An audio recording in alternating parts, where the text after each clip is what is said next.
गीता में अर्जुन को स्वयं भगवान कह रहे हैं कि उस परमेश्वर की शरण में जा, उसके लिए उन संतों के पास जा जो तत्वदर्शी हो। इसी प्रकार हजरत मोहम्मद को उनका अल्लाह कह रहा है कि कोई और पूर्ण परमात्मा है। उसको पाने के लिए उन तत्वदर्शी संत की तलाश कर। वो प्रभु कौन है, ये जानने के लिए कृपया अवश्य सुनिए जगत गुरु तत्वदर्शी संत रामपाल जी महाराज के अमृत वचन।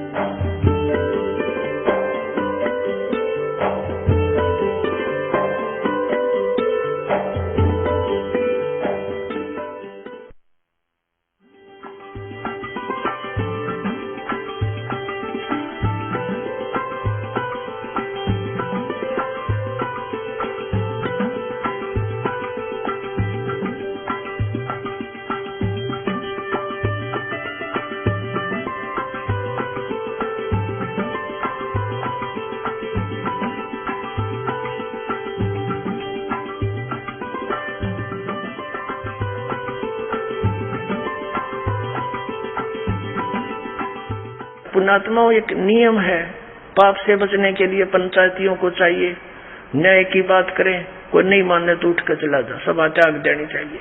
यही विदुर ने किया, सभा त्याग कर चला गया। तो पुण्यात्माओं, आज इसको पांचवा वेद बतावें। और कोई कहता श्रीमद् भगवत गीता है वो पांचवा वेद। अरे पांचवा वेद तो वो उसमें कहा गया है, गीता में तो वेदों का निष्कर्ष स्वयं मान रहे हैं कि वेदों का निष्कर्ष है और सबका जैसे सब उपनिषद यानी ज्ञानों का ये दूध है गीता। फिर पांचवा वेद क्यों करोगे? ये तो उन्हीं का समावेश है। पांचवा वेद इससे हटकर है, वो कौन सा है? जैसा आपको कल दिन में सुनाया था वो पांचवा वेद है। आज आपको दास कुछ और ही सुनाना चाहता है। ये शंकराचार्य पूजते हैं ब्रह्मा विष्णु महेश को, ब्रह्मा को तो पूजते नहीं, विष्णु जी और शंकर जी को। और परमात्मा कहा करते तीन देव की जो करते भक्ति उनकी कदे ना हो वह मुक्ति। ये शंकराचार्य जी ये भी मानते हैं रजगुण ब्रह्मा है, सतगुण विष्णु, तमगुण शिव जी। एकाद चतुरता दिखाता है, वो कहता नहीं एक ही भगवान है। वही रजोगुण को लेकर ब्रह्मा बन जाता है, फिर सतोगुण को लेकर विष्णु बन जाता है, तमोगुण को लेकर वो शिव बन जाता है, वो अलग नहीं है। तो ये तो बिल्कुल ज्ञानहीन प्राणी है जो ऐसी भाषा बोल रहा है। कम से कम अन्य जो शंकराचार्य होते ये तो कहते हैं कहाँ रजगुण ब्रह्मा है, सतगुण विष्णु है, तमगुण शिव जी, ये मानते हैं। हमारे सदग्रंथ भी यही बताते हैं। तो पहले तो ये निर्णय करते हैं कि रजगुण ब्रह्मा, सतगुण विष्णु, तमगुण शिव जी हमारी पुराणों में लिखा है। तो ये हमारे शंकराचार्य जो ऐसा ज्ञान कहते हैं कि एक ही भगवान है और वही रजगुण लेकर ब्रह्मा होता है, सतगुण लेकर विष्णु होता है, तमगुण लेकर शिव होता है, उसको अपने सदग्रंथों का भी ज्ञान नहीं। ये देखिएगा श्रीमद् देवी भागवत हिंदी टीका सहित भाग 1 अथ देवी भागवतम सभाष्टीकम समाच्यम खेमरा श्री कृष्ण दास प्रकाशन मुंबई 4। ये इसका और डिटेल है, यहाँ कहाँ से छपी है ये दे रखी यहाँ पर। अब हम इसके तीसरे स्कंद में आते हैं। ये है अथ श्रीमद् देवी भागवते भाषा टीका युक्ते तृतीय स्कंद है प्रारंभते। अब इसके 11 पृष्ठ पाते तीसरे स्कंद के। ये 11वां पृष्ठ है और तीसरा स्कंद अध्याय 5। अध्याय 5 का 8वां श्लोक है, 7वां समाप्त हुआ, 8वां। भगवान शंकर कहते हैं, हे माता, यदि हमारे ऊपर सदा आप दयायुक्त हो तो हमको तमोगुण में किस प्रकार प्रदान किया है? शंकर जी कहते हैं, मुझे तमोगुण क्यों बना दिया? ब्रह्मा रजोगुण और हरि सतोगुण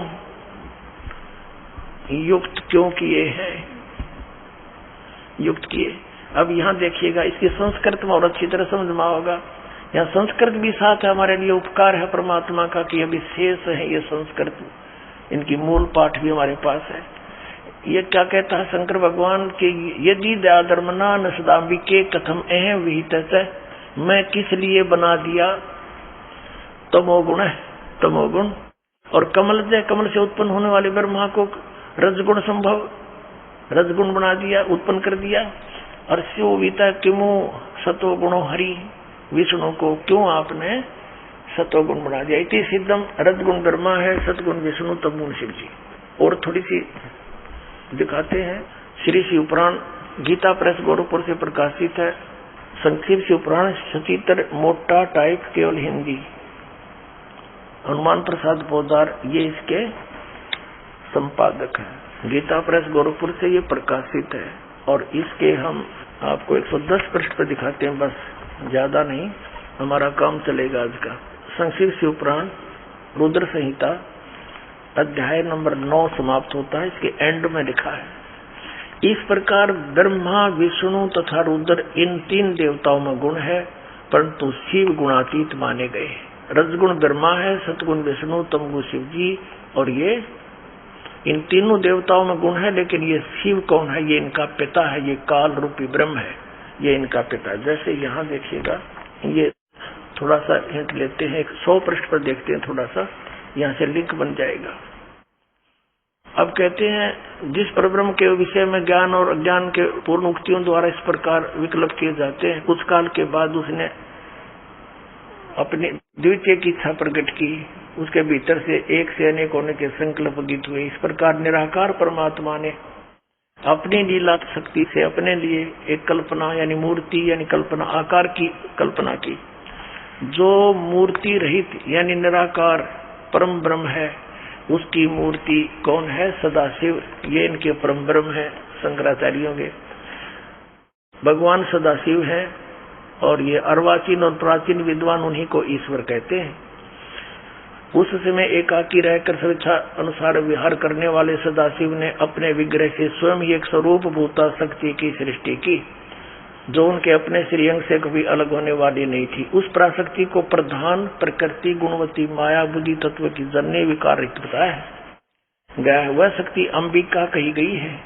उसी को प्रकृति सर्वेश्वरी त्रिदेव जननी नित्या और मूल कारण भी कहते हैं। सदाशिव द्वारा प्रकट की गई उस शक्ति के 8 भुजाएं हैं। वो प्रकृति भी कही जाती है, जो काल रूपी ब्रह्म के शरीर से निकली है, और उसको त्रिदेव जननी भी कहते हैं। और वो 8 भुजाओं वाली ये दुर्गा है। अंडरस्टूड? कति क्लियर हो गया? ब्रह्मा विष्णु महेश की माता दुर्गा है, वो शिव की पत्नी बनी, उसके शरीर से ही निकली। वे नाना प्रकार के आभूषणों उसके श्री अंगों की शोभा बढ़ाते हैं। वह देवी नाना प्रकार की गतियों से संपन्न है और उनके अनेक प्रकार के अस्त्र शस्त्र धारण करती है।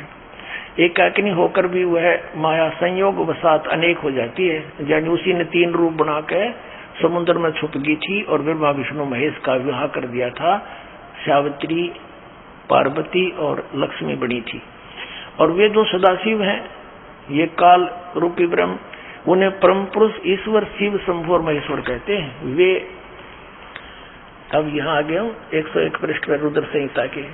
वे अपने सारे अंगों पर भस्म रमाए रहते हैं। उन काल रूपी ब्रह्म ने एक इसमें शक्ति के साथ शिवलोक नामक अक्षेत्र का निर्माण किया। उस उत्तम अक्षेत्र को काशी कहते हैं।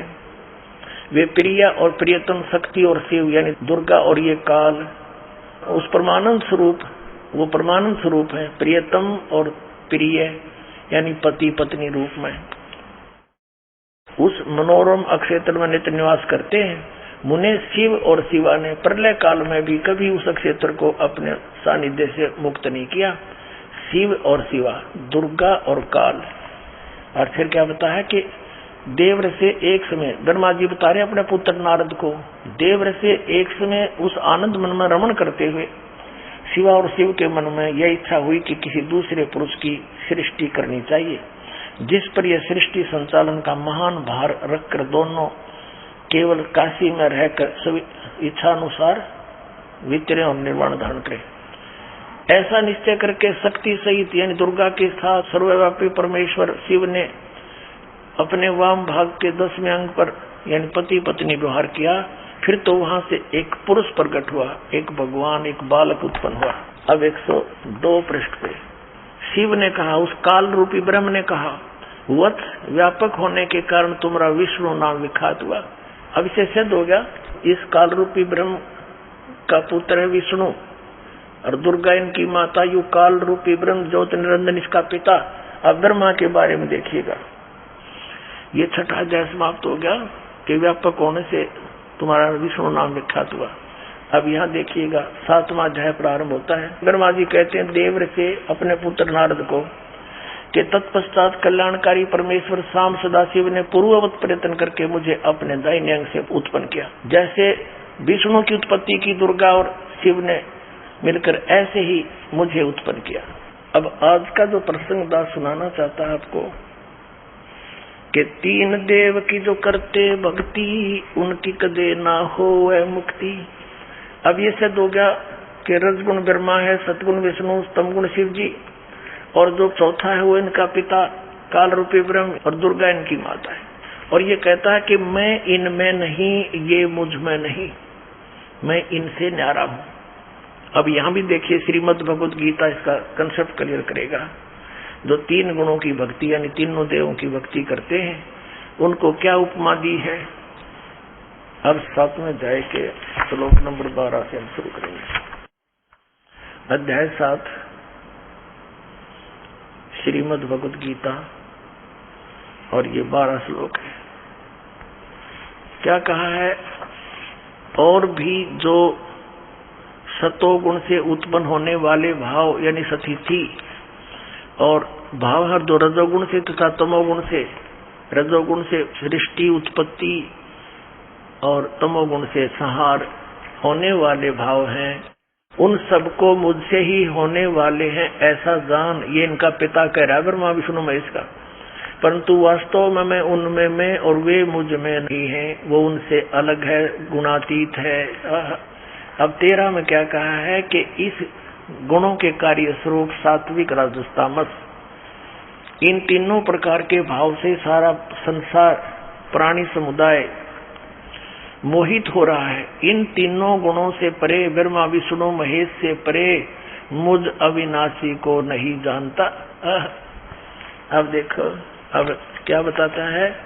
अब 7वें अध्याय का 14वें श्लोक में क्या कहा है कि क्योंकि यह अलौकिक अति अद्भुत त्रिगुणमयी मेरी माया, रजगुण ब्रह्मा, सतगुण विष्णु, तमगुण शिव जी के द्वारा किया जा रहा ये व्यवस्था बड़ी खतरनाक है, दुस्तर है। जो पुरुष केवल मुझे ही निरंतर भजते हैं वे इस माया का उल्लंघन कर जाते हैं। यानी जो ब्रह्म की पूजा करता है तो उसको इन ब्रह्मा विष्णु महेश से मिलने वाले लाभ से अधिक लाभ मिलता है, इसका भाव ये है।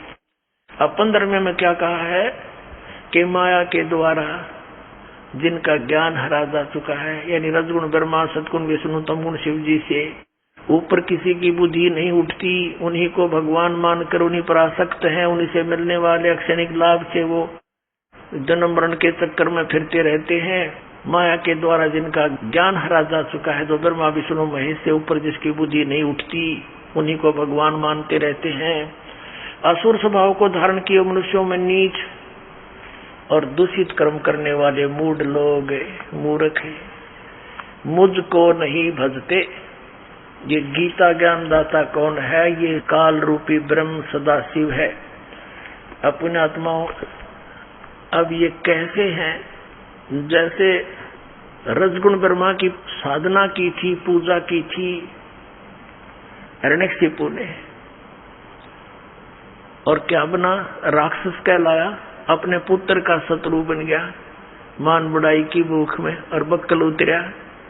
परमात्मा कहते सुख संवेद में हिरण्यकशिपु छाती तड़वाई और ब्राह्मण बाणा और कर्म कसाई।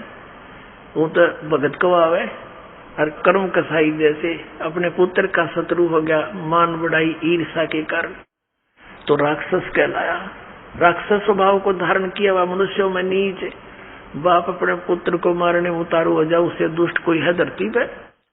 और ऐसे भगत को कहते हैं राक्षस स्वभाव को धारण किए मनुष्यों में नीच, दूषित कर्म करने वाले मूर्ख हैं। अब फिर तमोगुण शिव की भक्ति की थी रावण ने, कैसा जुल्म किया, प्रतरिया को उठा लाया, यानी अपनी ही माता का अपहरण कर लिया, क्योंकि दुर्गा के ही अंश हैं ये लक्ष्मी, सावित्री और पार्वती।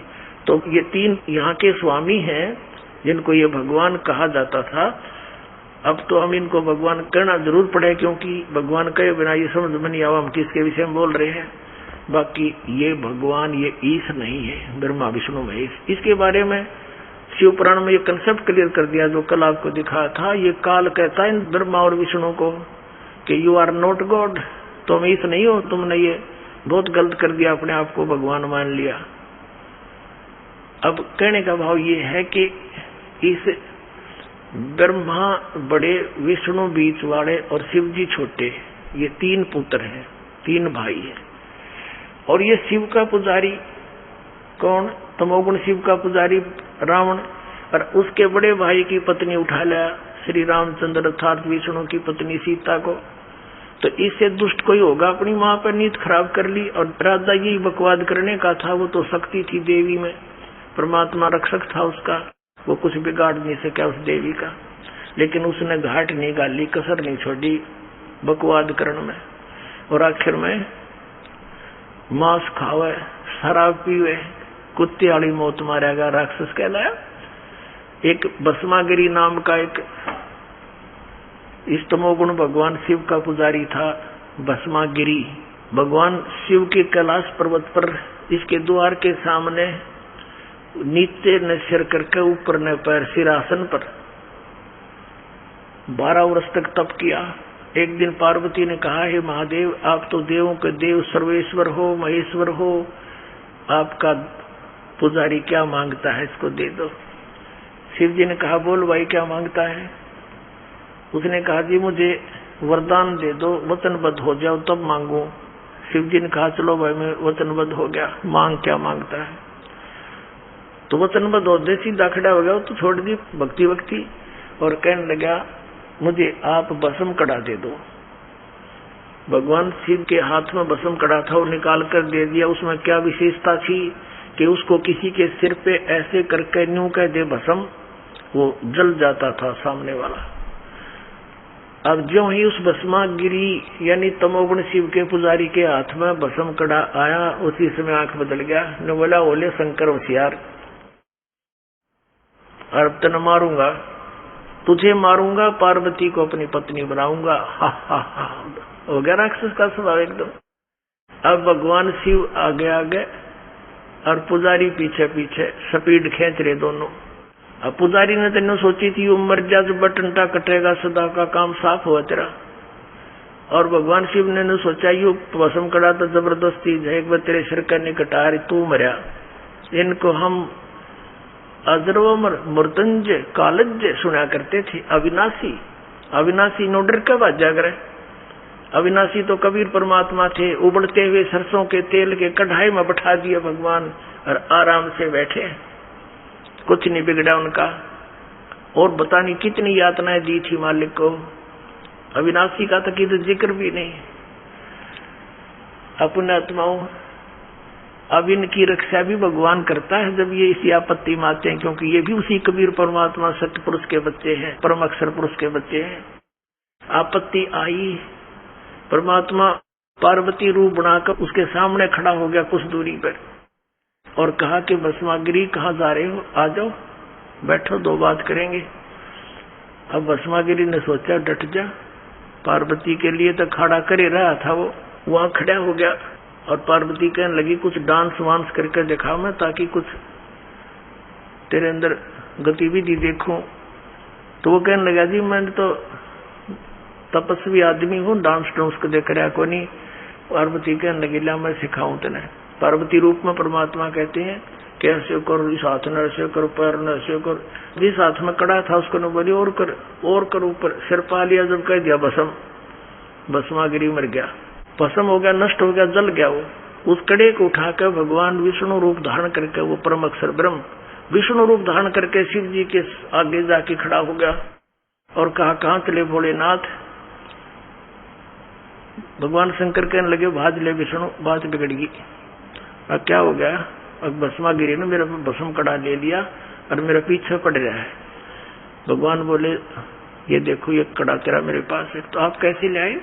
कि मैंने वो मार दिया। कैसे मार दिया? फिर सारी डिटेल बताई। जब उनका दिल डटया तो वापस आकर राख देख ली ना भस्मागिरी की। जब शिव जी का कलेजा धड़कना बंद होया, कलेजा धड़कना जब बंद हुआ, दिल पुणात्माओं हम इनको अजरो अमर कहा करते थे। दास ये सच्चाई बता रहा है, किसी की आलोचना नहीं करा, इन्हीं के इतिहास और इनके पुराणों में लिखा हुआ है। अब वो भस्मागिरी, भस्मा असुर कहलाया, राक्षस, और कुत्ते वाली मौत मरिया। ऐसे दूषित कर्म, जिसकी पूजा करे उसी की पत्नी पर बदनीत, ऐसे नीच व्यक्ति, ये त्रिगुण, तीनों गुणों के उपासक, रजगुण ब्रह्मा, सतगुण विष्णु, तम गुण शिव जी के। अब जैसे गिरी, पुरी, सन्यासी, ये सरस्वती, ये सारे इसके ये पुजारी हैं शिव जी के। ये नाथ, कनपाड़े, बिना कनपाड़े, ये नागा जो कति नंगे फिरते हैं, ये सब शिव के पुजारी हैं, तमोगुण के। और वैष्णव है ये विष्णु जी के पुजारी।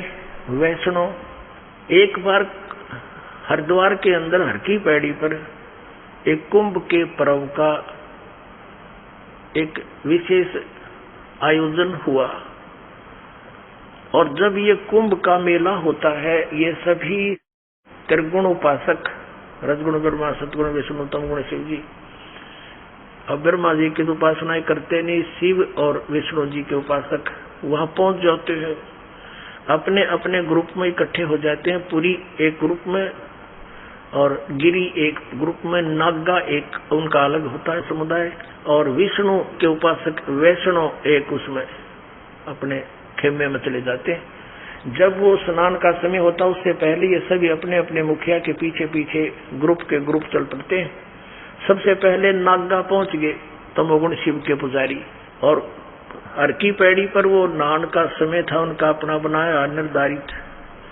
वहां जाकर के वो खड़े हो गए, नहाने की पोजीशन पकड़ी, स्नान करने की। इतने में वैष्णवों का ग्रुप आ गया पीछे, इस सतोगुण विष्णु के उपासक। उन्होंने कहा, ये नागाओ, तुम पहले स्नान मत करना, हम सर्वश्रेष्ठ हैं, हम पहले स्नान करेंगे। नागा कहने लगे, नहीं, हम सर्वश्रेष्ठ हैं, हम त्यागी और वैरागी हैं, हम निवस्त्र रहते हैं, निइच्छा रहते हैं, हम सर्वश्रेष्ठ हैं, हम नहाएंगे, पहले स्नान करेंगे कुंभ के पर्व में, गंगा में। वैष्णव कहने लगे, तुम काहे के श्रेष्ठ हो, पशु की तरह नंगे फिरते हो, टट्टी के हाथ भी नहीं धोते, राख मसले फिरते हो, शरण फिरनो, चुप, खबरदार, जब पहले नहाए तो हम नहाएंगे पहले, हम सर्वश्रेष्ठ हैं, हम विष्णु जी के उपासक। अब वो तमोगुण के उपासक और ये सतगुण के उपासक बैठ गए दोनों। वो नहाना भी भूल गए, हर की पैड़ी भी भूल गए, भगवान का प्रेम भी भूल गए, उद्देश्य भी भूल गए, लट्ठम लट्ठा केवल एक स्नान के ऊपर प्रथम और बाद में। जब 1 घंटा पीछे नाले कौन सा गंगा का पानी मलिन हुआ था, अकल देखो इनकी। कहते हैं 25,000 व्यक्ति ये त्रिगुण उपासक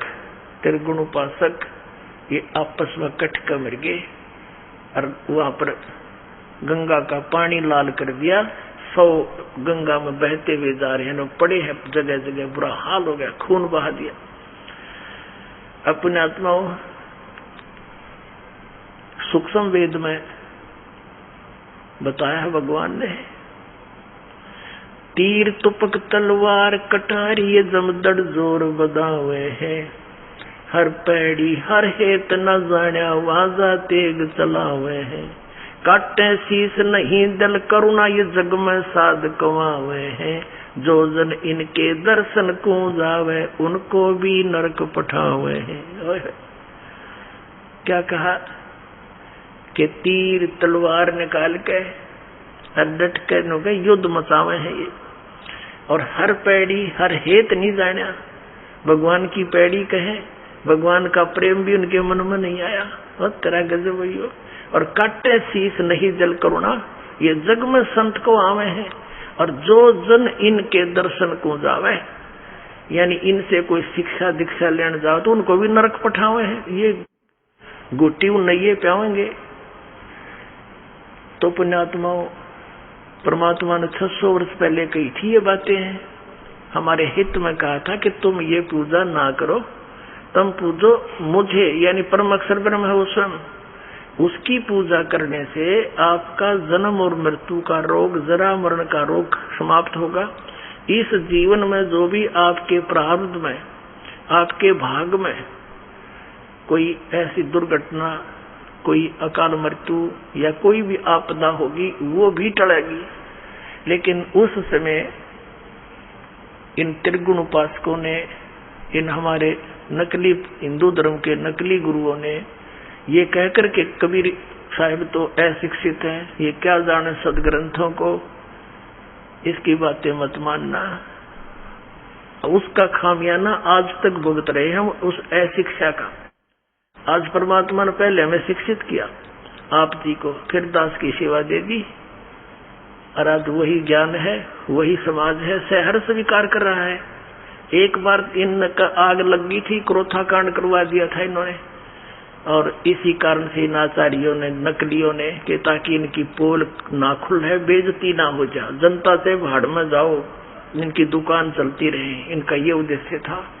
इतना बदनाम कर दिया इस दास को कि घर वाले भी मुंह मोड़ सकते थे, जब सच से परिचित ना होते, शिष्यों का तो कहना क्या।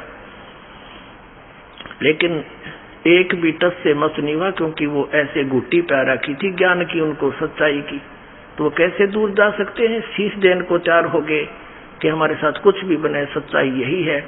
और आज उसका परिणाम आप देख रहे हो, पूरे विश्व में ये ज्ञान फैल रहा है पुण्यात्माओं। वो सच्चाई जो 600 वर्ष पहले भगवान ने बोली थी, आपको थोड़ी सी झलक दिखाते हैं। 600 वर्ष पहले परमात्मा सतपुरुष परम अक्षर ब्रह्म ने स्वयं आकर सतलोक से और ये सच्चाई लिखी थी, 3 देव की जो करते भक्ति, उनकी कदे ना हो मुक्ति। गुण तीनों की भक्ति में ये भूल पड़ो संसारे, कह कबीर निज नाम बिना कैसे उतरो पार। असली नाम बिना, सही भक्ति बिना कैसे पार उतरोगे। देखिएगा, ये है कबीर सागर। ये कबीर सागर है, ये ग्रंथ पूरा देखिएगा, ये पूरा कबीर सागर है। और इसका हम देखते हैं ये कहां से छपा है। ये कबीर सागर संपूर्ण 11 भाग, खेमराज श्री कृष्णदास प्रकाशन, मुंबई। इसके कौन है? कबीर पंथी भारत पथिक युगलानंद बिहारी द्वारा परिष्कृत यानी संशोधित है। ये मुद्रक है एवं प्रकाशक है खेमराज श्री कृष्णदास, अध्यक्ष श्री वेंकटेश्वर प्रेस, खेमराज श्री कृष्णदास मार्ग, मुंबई। इससे हम आपको ले चलते हैं। ये है ज्ञान बोध और बोध सागर। ज्ञान बोध तो चैप्टर है, बोध सागर खंड है 21 पृष्ठ पे। ये 21 पृष्ठ ब्रैकेट में इनके, ये तो हमने अपनी सुविधा अनुसार लगा रखे हैं जानने के लिए। अब परमात्मा ने अपनी प्यारी आत्मा धर्मदास जी से कहा था, धर्मदास ये जग बोरा ना, कोई न जाने पद निर्वाण। निर्वाण माने मोक्ष मार्ग से कोई परिचित नहीं है धर्मदास जी। अब क्या बताया है, यही कारण मैं कथा पसारा, जग से कहिए वो राम नहीं आ रहा। राम है ये, नाम नहीं है। यही ज्ञान जग जीव सुनावो, सब जीवों का भरम नसाओ। अब मैं तुमसे कहूँ चिताई, त्रिदेवन की उत्पत्ति भाई। कुछ संक्षेप कहूँ गहुराई, सब संशय तुमरे मिट जाई। कहता कुछ संक्षेप में बता दूंगा, उस समय तेरी बात बन जाएगी। भरम गए जग वेद पुराना, आदि राम का भेद न जाना। यू आदि राम है। राम राम सब जगत बखाने, आदि राम कोई बिरला जाने। ये राम शब्द है, यहाँ पर नाम नहीं है। ज्ञानी सुने, जो बताने जा रहा हूँ धर्मदास, जो ज्ञानी सुनेगा वो तो कहेगा बस सच्ची है कथी, सारे प्रमाण है। ज्ञानी सुने सो हृदय लगाई, मूर्ख सुने तो गम न पाई। अब क्या बताने चले हैं, ब्रह्मा विष्णु महेश के माता पिता बताता हूँ। माँ अष्टंगी पिता निरंजन, ये जमदारुण वंशन अंजन। पहले कीन निरंजन राई, पीछे से माया उपजाई। परमात्मा ने पहले यानी कबीर साहब ने खुद पहले ज्योति निरंजन की उत्पत्ति की और पीछे से दुर्गा की। माया रूप देख अति शोभा, देव निरंजन तन मन लोभा। कामदेव धर्मराय सताए, देवी को तुरंत दरखाए। पेट से देवी करी पुकारी, साहिब मोहे करो उबारी। टेर सुनी सतगुर तय आए, अष्टंगी के बन छुड़वाए। यहाँ है टेर सुनी कहाँ हम आए, ये कबीर पंथियों ने थोड़ा बहुत इसमें फेरबदल कर दिया, क्योंकि ये कबीर साहब को सतगुरु मानते हैं, भगवान नहीं मानते कबीर पंथी, ये नकली। अब 22 पृष्ठ पे, धर्मराय को हिकमत कीना, नखरेखा से भग कर लेना। परमात्मा बता रहे हैं कि इस काल को धर्मराय भी बोलते हैं। यूं कहता मैं धर्म का राज करूंगा, इसलिए इसको धर्मराय कहा। इसने अपने नाखनों से स्त्री इंद्री बनाई दुर्गा के। धर्मराय करे भोग विलासा, माया को रही सुआसा तबासा। 3 पुत्र अष्टंगी जाए, ब्रह्मा विष्णु शिव नाम धराए। 3 देव विस्तार चलावे, इनमें यो जग धोखा खावे। पुरुष गम कैसे कोई पावे, काल निरंजन जग भरमावे। 3 लोक अपने सुत दीन्या, सुन निरंजन बादशालीन्या। पुत्रों को देकर 3 लोक, ये पृथ्वी लोक, पाताल लोक और स्वर्ग लोक।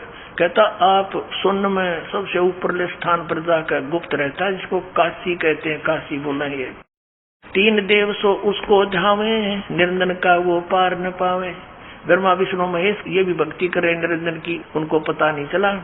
ब्रह्मा विष्णु शिव नहीं बचाए, सकल खाए पुन दूर उड़ाए। इनको भी मारेगा और खाएगा, इनकी भी जन्म और मृत्यु होती है ब्रह्मा विष्णु महेश की। अकाल पुरुष काहू नहीं चीन्या, काल पाया सभी गैलीना। 3 देव और असुर अवतारा, ताको भजे सकल संसारा। गुण तीनों का ये विस्तारा, धर्मदास मैं कहूँ पुकारा। गुण तीनों की भक्ति में भूल पड़ो संसार, कहे कबीर निज नाम बिना कैसे उतरे पार। अपने आत्माओं इन शंकराचार्यों से पूछ लेना, गीता के श्लोक सारे सुना देंगे और पुराणों के श्लोक सुना देंगे। संस्कृत घोट रखी इन्होंने, का कख नहीं पता इसमें लिखा क्या है। यदि इन्होंने अब इसी शंकर पंचम में 135 पृष्ठ पर लिखा है कि सबसे बड़ा पशु कौन है, जिसने सदग्रंथों का अध्ययन किया और धर्म आचरण किया नहीं, यानी उनके अनुसार साधना करी नहीं, वो सबसे बड़ा पशु है। कई बार हिसाब ला लिया सबसे बड़े पशु कौन है, इब्दास आपको बताएगा। इन शंकराचार्यों से प्रश्न करते हैं, पूछा करते थे हम भी इन गुरुओं से कि श्री विष्णु जी, श्री शिव जी और ब्रह्मा जी ये भी साधना करते हैं, भक्ति करते हैं, ये किसकी भक्ति करते हैं। कोई तो कहा करता कि विष्णु तो श्री शिव जी की भक्ति करता है और शिव जी श्री राम की भक्ति करता है। एक यहाँ तक सिर फेरा मिला कि ब्रह्मा विष्णु महेश ये कृष्ण की भक्ति करते हैं। चोखा भाई बताओ। और एक शंकराचार्य कहता है ये अपने ही स्वरूप की भक्ति करते हैं, क्योंकि वो ये आत्मा ही परमात्मा है, अपने स्वरूप की भक्ति करते हैं विष्णु जी ब्रह्मा जी। अब देखियो, अब आपको दिखाते हैं ये शंकराचार्य क्या बताते हैं, हमारे सदग्रंथ क्या बताते हैं। अब देखिएगा श्रीमद देवी भागवत, भगवान विष्णु क्या बताते हैं, मैं किसकी भक्ति करता हूं। देखिएगा श्रीमद देवी भागवत और गीता प्रेस गोरखपुर से प्रकाशित है। इसके संपादक सतीतर मोटा टाइट, केवल हिंदी। हनुमान प्रसाद पोदार चिमनलाल गोस्वामी इसके संपादक हैं। गीता प्रेस गोरखपुर से ये प्रकाशित है। अब इसके हम 28 पृष्ठ पे आते हैं। ये है पहला स्कंद, पृष्ठ 28। व्यास जी ने पूछा, उसका उत्तर दे रहे नारद जी। महाभाग व्यास जी, तुम इस विषय में जो पूछ रहे हो, जो प्रश्न कर रहे हो, ठीक यही प्रश्न मेरे पिताजी ने यानी ब्रह्मा जी ने भगवान श्री हरि यानी विष्णु जी से किया था।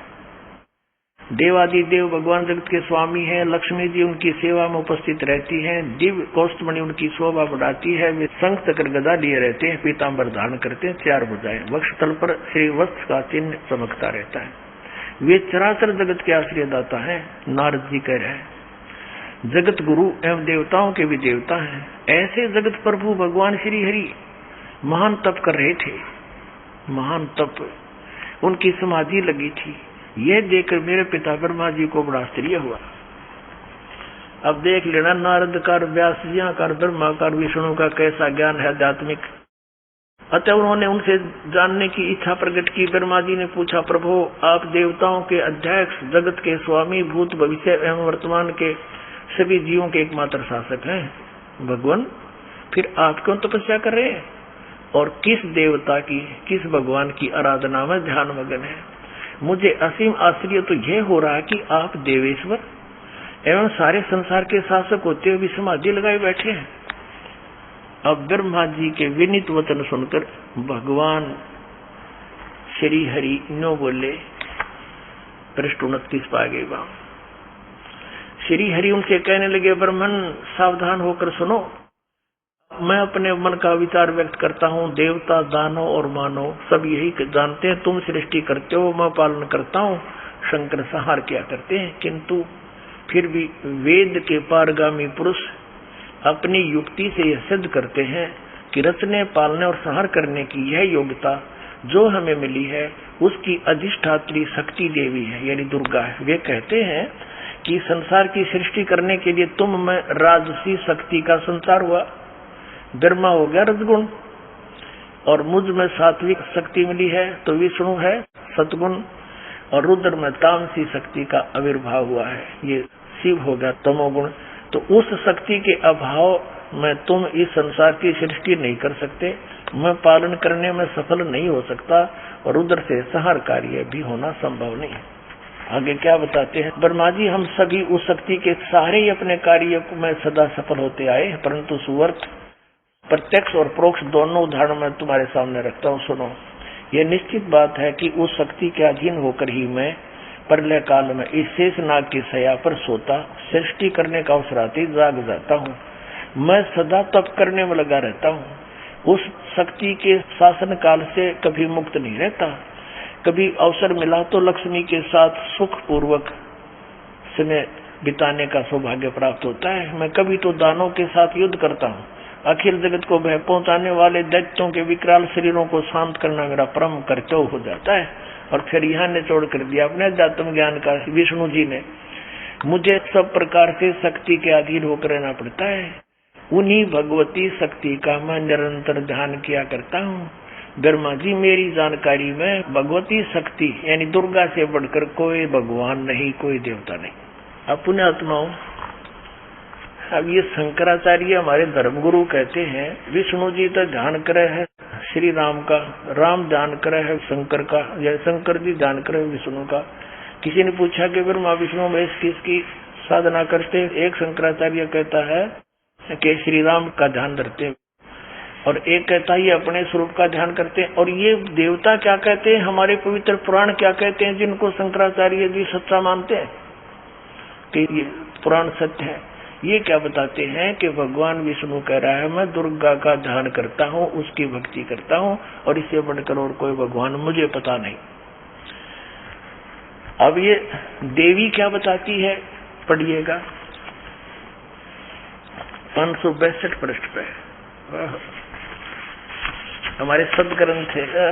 अब क्या बताते हैं, एक बार धर्मदास जी ने पूछा था, जब आदरणीय धर्मदास साहिब जी को परमात्मा सतलोक यानी अपने निज धाम में ले गए थे, शाश्वत स्थान में, फिर उनको वापस छोड़ दिया था।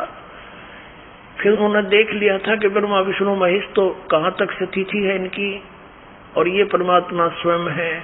तब उन्होंने कहा था, भगवान ये वेद और ये पुराण, इसका मतलब ये सब झूठी है, क्योंकि आप परमात्मा, और ये बताओ वेदों में लिखा है शंकर विष्णु भगवान है, ब्रह्मा विष्णु महेश अजर व अमर हैं, और पुराणों में बताओ यही परमात्मा सर्वशक्तिमान अजर अमर लिखा है। तो इसका मतलब ये सब झूठे वेद और कतेब सब झूठे हुए। परमात्मा ने कहा कबीर साहिब जी ने कि वेद कतेब झूठे नहीं भाई, झूठे हैं जो समझे नहीं। ये पुराण वेद और गीता ये झूठी नहीं है, झूठे ये है जो इनको समझ नहीं सके। अब देखो श्री देवी जी क्या बताती है, 7वां स्कंद संक्षिप्त देवी भागवत 562 पृष्ठ पे। देवी द्वारा हिमालय को ज्ञानोपदेश, ब्रह्म स्वरूप का वर्णन। अब श्री देवी जी कहने लगी, पर्वतराज, यानी पहले तो देवी ने अपनी बताया कि मेरी भक्ति करे तो भाई ऐसे ही कर दे, लेकिन ये ठीक नहीं। आगे क्या स्पष्ट किया है कि उस ब्रह्म का क्या स्वरूप है, यह बतलाया जाता है। जो प्रकाश रूप, सबके अत्यंत समीप में स्थित, हृदय रूप गुहा में स्थित होने के कारण गुहातर नाम से प्रसिद्ध और महान पद अर्थात परम प्राप्य है। वह समस्त प्रजा के ज्ञान से परे है, अर्थात किसी की बुद्धि में आने वाला नहीं है, यह तुम जानो। जो परम प्रकाश रूप है, जो सूक्ष्म से भी अत्यंत सूक्ष्म है, जिसमें संपूर्ण लोक और लोकों में निवास करने वाले प्राणी स्थित है, वह ये अक्षर ब्रह्म है। वही सबके प्राण है, वही सबकी वाणी है, वही सबका मन और वह सब परम सत्य और अमृत अविनाशी तत्व है। सो में उस वेदने योग्य लक्ष्य का तुम वेदन करो, मन लगाकर उसमें तन में हो जाओ। सो में उपनिषद में कथित महान अस्त्र धनुष लेकर उस पर उपासना द्वारा तीक्ष्ण किया हुआ बाण संधान करो। फिर भावनाभूत चित्त द्वारा उस बाण को खींचकर उस अक्षर रूप ब्रह्म को ही लक्ष्य बनाकर वेदन करो। प्रणव, प्रणव माने ओम त धनुष है, जीवात्मा साधना करे, ओम लेकर उद्देश्य ब्रह्म हो, यानी ब्रह्म की पूजा करे। यहाँ नीचे स्पष्ट कर दिया, उस एकमात्र परमात्मा को ही जाने, दूसरी सब बातों को छोड़ दे। अब दुर्गा कह रही है ब्रह्म की पूजा करो, विष्णु जी कह रहे हैं मैं दुर्गा तो ऊपर को भगवान ने का पता नहीं, मुझे नहीं मालूम। आगे दुर्गा जी कह रही हैं कि उस एकमात्र परमात्मा को ही जाने, दूसरी सब बातों को छोड़ दे। यही अमृत रूप परमात्मा के पास पहुंचाने वाला पुल है। संसार समुद्र से पार होकर अमृत रूप परमात्मा को प्राप्त कराने का सुलभ साधन है। हम आगे देखेंगे। इस आत्मा का ओम के जप के साथ ध्यान करो। इससे अज्ञान में अंधकार से सर्वथा परे और संसार समुद्र से पार जो ब्रह्म है उसको पा जाओगे, तुम्हारा कल्याण हो। अब क्या है कि ओम का जाप करो और ब्रह्म प्राप्ति होगी। सो ओम तय वो ब्रह्म कहाँ रहता है, ये देखिएगा 563 पृष्ठ पे आगे हम, वह यह सब का आत्मा ब्रह्म ब्रह्मलोक रूप दिव्य आकाश में रहता है, यानी ब्रह्मलोक में स्थित है, वहां रहता है। अब पुण्यात्मा, अब देखो क्या कंसेप्ट क्लियर हुआ। अब हमारे शंकराचार्यों को तो ज्ञान है नहीं, जो कोई गटबट मारे वो उसकी कहता, उसकी भक्ति करता, उसकी करता है। ये स्वयं कह रहे हैं कि मैं तो दुर्गा की भक्ति करता हूँ, भगवान विष्णु कह रहे हैं देवी की भक्ति करता हूँ, और इससे ऊपर मैं किसी देवता के बारे में नहीं जानता कि कोई और भगवान भी है। दुर्गा जी कह रही है कि तुम सब बातों को छोड़ दे, ब्रह्म की पूजा करो, ओम नाम है, वो ब्रह्म लोक में रहता है। श्रीमद् भगवत गीता अध्याय नंबर 8 के श्लोक 16 में कहा कि ब्रह्म लोक पर्यंत सभी लोग पुनरावृत्ति के अंदर है, वहां गए हुए प्राणी भी वापस जन्म मृत्यु आते हैं, उससे शाश्वत स्थान नहीं मिल सकता, सदा पूर्ण रूप से मोक्ष नहीं हो सकते। जैसे 15वें अध्याय के 1 से लेकर 4 में गीता जी में कहा है कि तत्वदर्शी संत मिलने के उपरांत परमेश्वर के उस परम पद की खोज करनी चाहिए, जहां जाने के बाद साधक फिर लौटकर वापस संसार में कभी नहीं आता। और जिस परमेश्वर ने सब ब्रह्मांडों की रचना की है, गीता ज्ञानदाता कहता है केवल उसी की भक्ति करो, मैं उसी की शरण में हूँ और पूजा मत करो। अपनी को भी रिजेक्ट करता है, केवल उसी की भक्ति करो। अब वो परम अक्षर ब्रह्म कौन है, वो पूजा कैसे करनी है, वो ये दास बताओगा। ये भेज रखा है उस परम अक्षर ब्रह्म की पूजा बताने के लिए।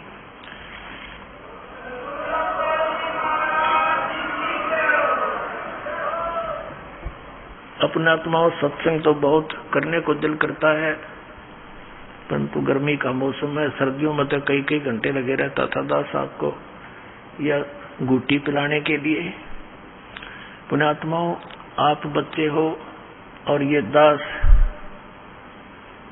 जैसे आप तो ऐसे बच्चे हो जैसे जब बच्चे को भूख लगती है, वो खेल रहा होता है गली में, माता को पता होता है कि मेरे बच्चे को भूख लग आई होगी, उसको लावेगी उठा के गली में और फिर दूध पियावेगी। वो दूध पीता पीता भी न सोचे एक बार छोड़ दे माँ फिर खेलने जाऊं, यानी दूध पीता पीता भी न दूध पी के फिर भाग दे, और माँ उसने सीने के लगाओगी बेटा ले पी थोड़ा सा और पी जा। और वो ने सोचे छोड़ते ही भाग लो खेलन के, फिर वो प्याह के छका के उन्हें छोड़ देख ले तो खेल भी आई। तो पुण्यात्माओं, ये आत्मा की खुराक है जो आपको ये दास उस सत्यनारायण कथा को सुना रहा। सत्यनारायण माने अविनाशी परमात्मा। ये श्री विष्णु जी को सत्यनारायण बताया करते हमने, और शंकर जी को अजरो अमर। ये तो अज्ञान भरा करते हमारे अंदर। तो ये दास आपको इस सत्संग के माध्यम से परमात्मा की आत्मा, आप उसके बच्चे हो, और दास आपके लिए बना दिया यू एक दाई आया समझ लो, और आप यहाँ बुलाए जाते हो, आपको अमृत दूध पिलाया जाता है और पीते या फिर भाग जाते हो, क्योंकि छका दिए 10-15 दिन खूब आप तरफ रहोगे, फिर आपको बुलाया जाता है, कहकर बुलाया जाता है कि ऐसे नहीं आओगे तो अच्छा नहीं रहेगा है, और फिर आप आते हो, दूध से आपको छिका देते हैं। यहाँ बैठे बैठे भी आपने सोचो कल वो करना, कोई बात ना, वो भी कराइयो, फिर दूध भी पी जाइयो। बोलो सतगुरुदेव।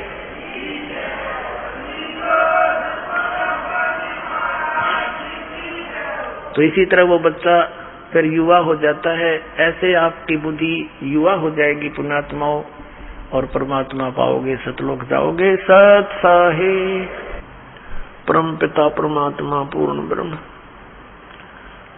सर्व सृष्टि रचनहार कबीर देव कबीर परमेश्वर जी की असीम कृपा से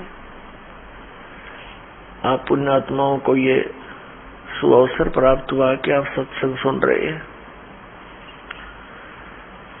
पुण्यात्माओं, हम बहुत भयंकर लोक में अपना टाइम पास कर रहे हैं, और जिस लोक में हम रह रहे हैं यहाँ का जो रब है, भगवान है, गॉड है, यहाँ का जो स्वामी है, ये एक खलनायक समझ लो।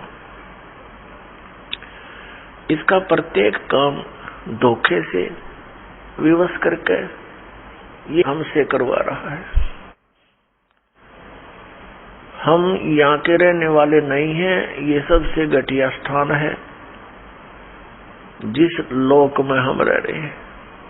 लेकिन इस लोक में एक ही हमारे लिए गोल्डन चांस होता है कि जिस समय हमें मनुष्य शरीर प्राप्त होता है और उस समय ये तत्व ज्ञान हमें मिल जाए जो आज आपको प्राप्त हो रहा है। वैसे तो ये परमात्मा ने 600 वर्ष पहले कबीर साहब जी ने, कबीर देव जी ने 600 वर्ष पहले हमें प्राप्त कराया था, लेकिन ये हमें प्राप्त नहीं हुआ। क्यों नहीं हुआ? क्योंकि हमारे जो धर्म गुरु थे, पवित्र हिंदू धर्म के जो धर्म गुरु थे, वो नकली थे, वो डुप्लीकेट थे, वो शास्त्रों से अनभिज्ञ थे, तत्व ज्ञान से वो अपरिचित थे। परमात्मा हमें वही ज्ञान सुनाया करते थे जो आज आपके समक्ष ये दास सुना रहा है। लेकिन इन स्वार्थी व्यक्तियों ने, तत्वज्ञानहीनों ने परमात्मा के उस सत संदेश को हम तक पहुंचने नहीं दिया। इन्होंने हमारे साथ एक शत्रु का रोल किया और काल के दूत का काम किया। परमात्मा बड़े दयालु हैं। जैसे आपको पहले भी सत्संग में सुनाया, परमात्मा से इस काल भगवान ने पहले तो वर मांग लिया, वचनबद्ध कर लिया कि आप मुझे कुछ सुविधाएं और दे दो, मेरे लोक में कम है।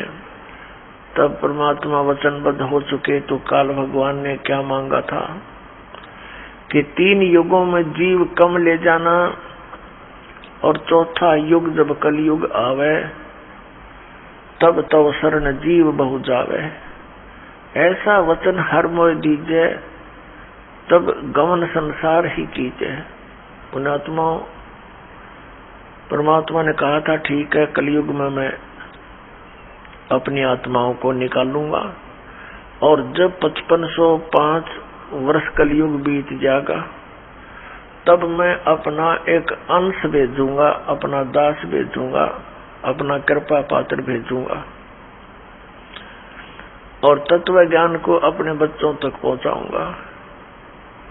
पुण्यात्माओं, ये सौभाग्य आपका इस प्राइम टाइम में, आपका मनुष्य जन्म या बिचली पीढ़ी कलयुग की, और परमात्मा ने आपको शिक्षित किया। नहीं तो चौथा युग आ गया था। ऐसे ही दादे परदादे अपने परंपरागत कर्म को ही करते हुए आ रहे थे।